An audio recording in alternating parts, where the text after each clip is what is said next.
Praise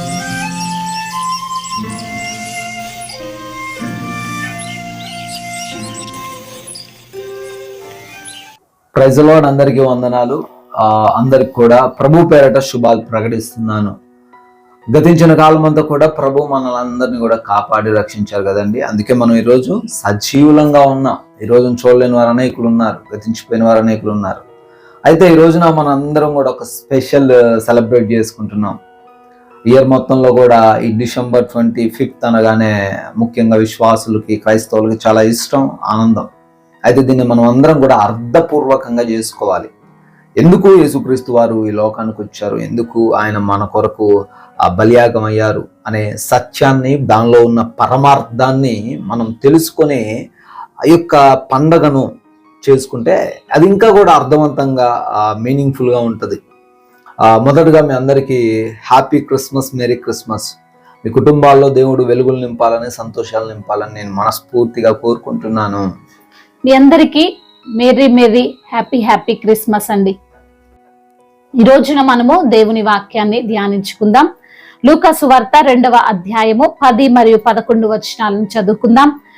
అయితే ఆ దూత, భయపడకుడి, ఇదిగో ప్రజలందరికీ కలగబోవు మహా సంతోషకరమైన సువర్తమానము నేను మీకు తెలియజేయుచున్నాను. దావీదు పట్టణమందు నేడు రక్షకుడు మీ కొరకు పుట్టియున్నాడు. ఈయన ప్రభువైన క్రీస్తు. ఈ లోకానికి వచ్చింది మనందరికీ సంతోషం ఇవ్వడానికండి. మనల్ని మనం ఉన్నటువంటి దుఃఖములో నుండి, మనం ఉన్నటువంటి బాధాకరమైన పరిస్థితుల్లో నుండి ఆయన మనల్ని సంతోషముతో నింపడానికి ఈ లోకానికి వచ్చి ఉన్నాడు. ఇది ప్రజలందరికీ కలగబోవు రక్షణ సువార్తని దేవుడు ఈ యొక్క లేఖనముల ద్వారా తెలియజేస్తున్నాడు. అవునండి, ఇది నిజంగా అందరికీ కూడా సంతోషకరమైన రోజు కదండి. ఒక దేశం, ఒక ప్రాంతానికి సంతోషమైన వాక్యం సెలవేయట్లేదు.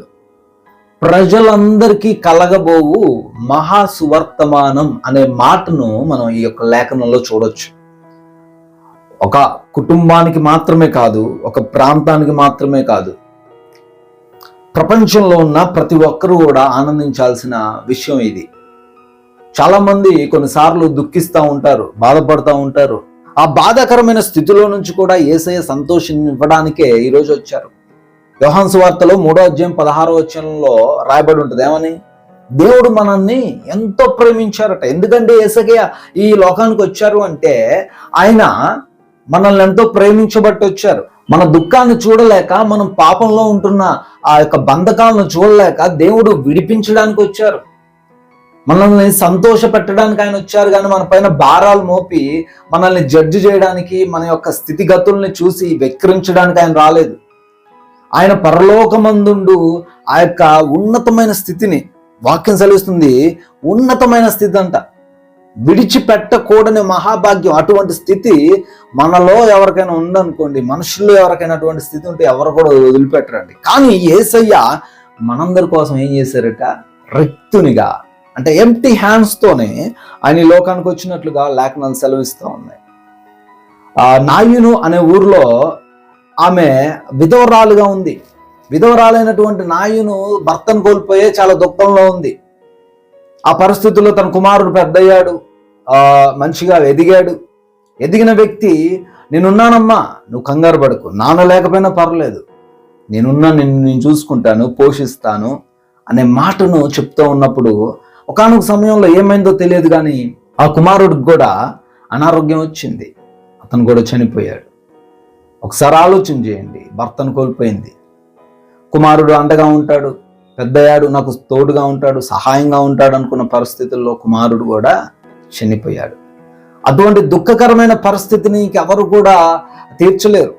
పక్క వాళ్ళు వచ్చి, అమ్మ నువ్వు ఏడవకు, నువ్వు బాధపడకు అని చెప్తున్నప్పటికీ ఆమె రివర్స్ క్వశ్చన్ వేసి ఉంటుంది, ఇంకెందుకు నాకు ఈ జీవితం, కట్టుకున్న భర్త లేడు, ఆశలు పెంచుకున్న కుమారుడు లేడు, ఇంకెందుకు నేను బ్రతకాలి, చనిపోదాం అనే స్థితిలో ఉంది. ఈరోజు ప్రియమైన సహోదరుడా, నీవు కూడా చనిపోవాలని ఆలోచన చేస్తున్నావేమో. దుఃఖకరమైన పరిస్థితులు, ఒక దాని తర్వాత ఇంకొక దెబ్బ పడుతుంది, ఒక శోధన తర్వాత ఇంకొక శోధన వస్తుంది, ఒక బాధ తర్వాత ఇంకొక బాధ వస్తుంది నీ జీవితంలో. ఈరోజు దేవుడు యేసుక్రీస్తు వారు నీ దగ్గరకు వస్తే నీకు సంతోషం వస్తుంది. తెలుసా, నాయని కుమారుడు చనిపోయి ఆ పాడ మీద మోసుకొని పోతున్నప్పుడు, ఇక సమస్త ఆశలన్నీ కూడా వదిలేసుకొని ఆ తల్లి ఉన్నప్పుడు యేసుక్రీస్తు వారు ఆమె దగ్గరకు వచ్చి అంటున్న మాట ఏంటో తెలుసా? అమ్మా ఏడవకు, బాధపడకు. లోక సువార్త 7వ అధ్యాయంలో రాయబడి ఉన్న మాటలు నేను చెప్తున్నాను. అమ్మా బాధపడకని చెప్పి అందరిలాగా చెప్పి వదిలేసి వెళ్ళిపోలేదండి. ఏం చేశాడు? యేసయ్య ఆ పాడ దగ్గరికి వెళ్ళి పాడని ముట్టి ఏమంటున్నాడు? చిన్నవాడా లే అంటున్నాడు. ఒక చనిపోయిన వ్యక్తితో మాట్లాడినట్లుగా యేసుక్రీస్తు వారు అక్కడ మాట్లాడి ఆ బిడ్డను లేపినట్టుగా మనం చూడొచ్చు. హల్లెలూయా. దేవుడు మన జీవితంలోకి వస్తేనండి మన జీవితంలో ఏముంటదట? సంతోషం. ప్రజలందరికీ కలగబోవు మహా సంతోషకరమైన స్వర్తమానం. హల్లెలూయా. ఈరోజు నీ జీవితంలో కూడా యేసయ్య వస్తే, నువ్వు ఆహ్వానిస్తే నీ జీవితం మార్చబడుతుంది. నీ జీవితం గొప్పగా మార్చబడుతుంది. దుఃఖంపై సంతోషం వస్తుంది నీ జీవితంలో. భక్తుడు అంటున్నాడు, దేవుడు రావడం వల్ల నా దుఃఖకరమైన పరిస్థితి మార్చబడిందని దావీదు ఒక కీర్తనలో సెలవిస్తూ ఉన్నాడు. అదే లూకా సువార్త 19వ అధ్యాయంలో 10వ వచనంలో ఒక మాట రాయబడింది, నశించిన దానిని వెతకి రక్షించుటకు నేను వచ్చాను అని దేవుడు అక్కడ స్వయాన యేసుక్రీస్తు వారు సెలవిస్తున్నారు. జక్కయ్య పాపంలో జీవిస్తున్నాడండి. జక్కయ్య చాలా పాపి, సుంకరి అనగా చాలా విపరీతమైన పాపి. ఎవరు కూడా అతనితో మాట్లాడడానికి ఇష్టపడరు. అటువంటి వ్యక్తి దగ్గరికి, జక్కయ్య దగ్గరికి యేసుక్రీస్తు వారు తన ఇంటికి వచ్చి తన ఇంట్లో బస చేస్తూ ఉన్నప్పుడు ఆటోమేటిక్ గా జక్కయ్య మారు మనసు పొందుకున్నాడు. ఎవరు కూడా చెప్పలే, జక్కయ్య నువ్వు పాపం చేసావు, నువ్వు తప్పు చేసావు ఆ లోకంలో నివసిస్తున్న ఎవరు కూడా చెప్పలేదు. కానీ యేసుక్రీస్తు వారు జస్ట్ ఎప్పుడైతే ఇంట్లో ప్రవేశించారో జక్కయ్య ఒక మాట అంటున్నారు. ఏమంటున్నారంటే, ప్రభు ఇంతవరకు నేను పాపంలో జీవించాను, అన్యాయంగా ఒకరి దగ్గర సొమ్ము తీసుకున్నాను, అదంతా కూడా తిరిగి ఇచ్చేయడానికి ఐఎమ్ రెడీ, డబల్ ఇచ్చేస్తాను, 4 ఇచ్చేస్తాను అని మాట్లాడుతున్నాడు. అప్పుడు యేసయ్య అంటున్నమాట, ఈ ఇంటికి నేడు రక్షణ వచ్చింది. హల్లెలూయా. మీ ఇంటికి కూడా ఈరోజు రక్షణ వచ్చింది. గమనించావను ఆ విషయం? నీ కుటుంబంలో యేసుక్రీస్తు వారు వచ్చారు అనగా నీ ఇంటికి రక్షణ వచ్చింది. నీ ఇంటికి రక్షణ వచ్చినప్పుడు నువ్వు భయపడాల్సిన అవసరం లేదు. దుఃఖంలో లేవు, ఈరోజు సంతోషంలో ఉన్నావు. యేసుక్రీస్తు వారు నీ ఇంటికి వచ్చినప్పుడే నీకు రక్షణ వచ్చింది. ఎవరెన్ని మాటలన్నా, ఎవరెంత చీదరించుకుంటున్నా, నిన్ను ఎవరెంత బాధ పెడుతున్నప్పటికీ యేసయ్య నీ కుటుంబంలో, నీ గృహంలో, నీ హృదయంలో ఉంటే నీకు రక్షణ, నీకు సంతోషం, నీకు ఆనందం. నువ్వు నశించిపోవు, ఏమాత్రం కూడా నశించిపోవు. ప్రభునందు ప్రియమైన సహోదరి సహోదరులారా, నేను ముగిస్తున్నాను. యేసుక్రీస్తు వారు ఈ లోకంలోకి వచ్చింది ఎందుకు అంటే మనల్ని రక్షించడానికి. పాపము నుంచి, ఆదాము సమయంలో ఆదాము చేసినటువంటి పాపం ఏదైతే ఉందో ఆ పాపం వల్ల మనకి దేవునికి మధ్య రిలేషన్షిప్ కట్ అయిపోయి అపవాది యొక్క బంధకాల్లో, అపవాది యొక్క చెరల్లో బానిసలుగా బ్రతుకుతున్నాం మనం అందరం. ఆ టైంలో యేసయ్య వచ్చి నేనే మార్గాన్ని, నేనే సత్యాన్ని అని తెలియజేస్తున్నారండి. ఆయన మార్గం, నిత్య జీవానికి మార్గం. ముఖ్యంగా యేసయ్య వచ్చింది ఎందుకంటే మనల్ని నిత్య జీవంలోకి నడిపించడానికి. ఈరోజు అర్థపూర్వకంగా ఈ యొక్క క్రిస్మస్ ఆరాధన, క్రిస్మస్ను జరుపుకుందాం. నా జీవితంలో సంతోషం ఇచ్చిన యేసయ్యని ఆనందంగా మనం ఆయనకు కూడా సంతోషపడే విధంగా జీవిద్దాం. ఈరోజు నీ బంధువులతో, నీ కుటుంబ సభ్యులతో, నీ స్నేహితులతో ఆనందిస్తున్నావు, మంచిదే. దేవుని యొక్క మాటల వరకు చెప్పు. దేవుడు ఏ విధంగా నీ జీవితంలో సంతోషం నింపారో ఒక్క మాట చెప్పి ఆయన్ని కూడా నువ్వు సంతోషపెట్టు. అప్పుడు ఆయన నిజంగా నీ అందు ఆనందిస్తారు, నీ కుటుంబం అందు ఆనందిస్తారు. ఈ మాటలు దేవుడు దీవించిగాక. ప్రార్థించుకుందాం. ప్రార్థన. అందరూ తలల్లో వంచి కళ్ళు మూసుకొని ప్రార్థనలో ఏకీభవించుదాం. పరిశుద్ధుడా, మహాగణుడా, మహోన్నతుడా, సర్వాధికారి, గొప్ప తండ్రి, మీ ఘనమైన ప్రశస్తమైన నామాన్ని బట్టి వందనాలు.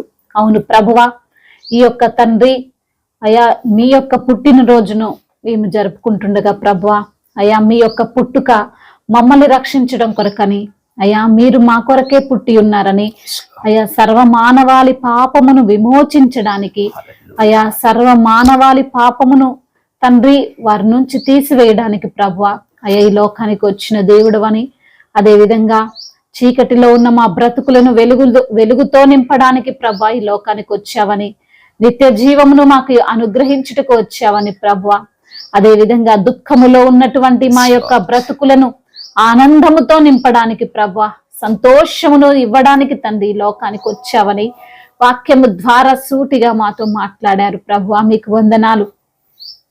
ఈ అందరి బిడ్డల జీవితాల్లో అయితే ఈ రోజున తండ్రి సంతోషము లేక, సమాధానము లేక, సఖ్యత లేక ఉన్నటువంటి కుటుంబాలను తండ్రి అయా మీరు జ్ఞాపకం చేసుకోండి ప్రభా. ఈ యొక్క తండ్రి క్రిస్మస్ దినాన ప్రభా వారంతా ప్రభా కలిసి కుటుంబముగా తండ్రి మిమ్మల్ని ఆరాధించేటువంటి భాగ్యము ప్రతి బిడ్డకు అనుగ్రహించండి. దుఃఖమును కొట్టివేయండి, సంతోషమును వారికి అనుగ్రహించండి. అనారోగ్యముతో బాధపడుతూ ఇంకా తండ్రి ఎందరైతే బిడ్డలు ఈ రోజున ఉన్నారో నా ప్రభా వారందరికీ సంపూర్ణమైన స్వస్థతను దయచేయండి ప్రభా. దుఃఖమును తీసివేసి తండ్రి సంతోషమును వారికి అనుగ్రహించండి. అయా మరణ భయాన్ని వారి నుంచి తొలగించండి. అయా మీరే బిడ్డలకు సహాయము దయచేయమని బ్రతిమిలాడుకుంటున్నాం. సంతానము లేని బిడ్డల కొరకు మరి తండ్రి ప్రార్థిస్తున్న వారి సంతానాన్ని అనుగ్రహించండి. గర్భిణీ స్త్రీలను మీరు జ్ఞాపకం చేసుకుని ప్రభా తల్లి బిడ్డలకు క్షేమాన్ని దయచేయండి. ఈ రోజున ఎందరైతే బిడ్డలు ప్రభా అప్పుల ఊబిలో కూరుకుపోయారో వారిని మీరు లేవనెత్తండి తండ్రి. అయా మీరే తండ్రి గొప్ప కార్యము బిడ్డల పట్ల జరిగించండి. ఆర్థిక సమస్యలను కొట్టివేయండి తండ్రి. అయా ప్రతి ఆందోళనకరమైనటువంటి జీవితాన్ని తీసివేసి ప్రభా అయా మీ అందు తండ్రి సంతోషించే బిడ్డలుగా, మీ పైన భారం వేసి నిశ్చింతగా ఉండే బిడ్డలుగా ప్రతి బిడ్డను మీరు లేవనెత్తమని ప్రభువా. ముఖ్యంగా నా తండ్రి అయా మరి తండ్రి చీకటిలో ఉన్న బిడ్డలకు వెలుగును ప్రసాదించమని ప్రభా. ఇంకా తండ్రి ఎటువంటి సమస్యలతో, ఎటువంటి ఇబ్బందులతో, ఎటువంటి వేదనలతో బిడ్డలు ఉన్నప్పటికీ నా ప్రభా ఆ వేదనలు, ఆ శ్రమలు, ఆ సమస్యలన్నిటినీ కొట్టివేసి నా ప్రభా అయా మీరే బిడ్డలకు విడుదలను అనుగ్రహించమని, అయా రక్షణ లేని ప్రతి బిడ్డకు ప్రభా రక్షణను అనుగ్రహించమని బ్రతిమిలాడుకుంటూ ఇంకా ప్రభా చెప్పుకోలేనటువంటి బాధతో, విరిగిపోయిన నలిగిపోయిన హృదయముతో ఈ రోజున ఎందరైతే ప్రభా బిడ్డలు ఉన్నారో ప్రభా తండ్రి వారిని మీరు జ్ఞాపకం చేసుకొని వారి జీవితంలో గొప్ప కార్యాలను మీరు జరిగించమని, వారి దుఃఖమును కొట్టివేయమని బ్రతిమిలాడుకుంటూ తండ్రి ఇంతవరకు చేసిన ప్రార్థన అంతటిని మీ పాద సన్నిధిన చేర్చుకోమని మానాథుడు సర్వశక్తిమంతుడు సజీవుడైన యేసుక్రీస్తు వారి సర్వశక్తి గల నామంలో ఈ ప్రార్థనను అడిగి వేడుకొని పొందుకొని ఉన్నాము మా ప్రియ పరలోకపు తండ్రి. ఆమేన్. ఆమేన్. ఆమేన్. అందరికి కూడా once again happy Christmas, merry Christmas. దేవుడు మిమ్మల్ని మీ కుటుంబాలను బహుగా దీవించును గాక. ఆమేన్. ఆమేన్.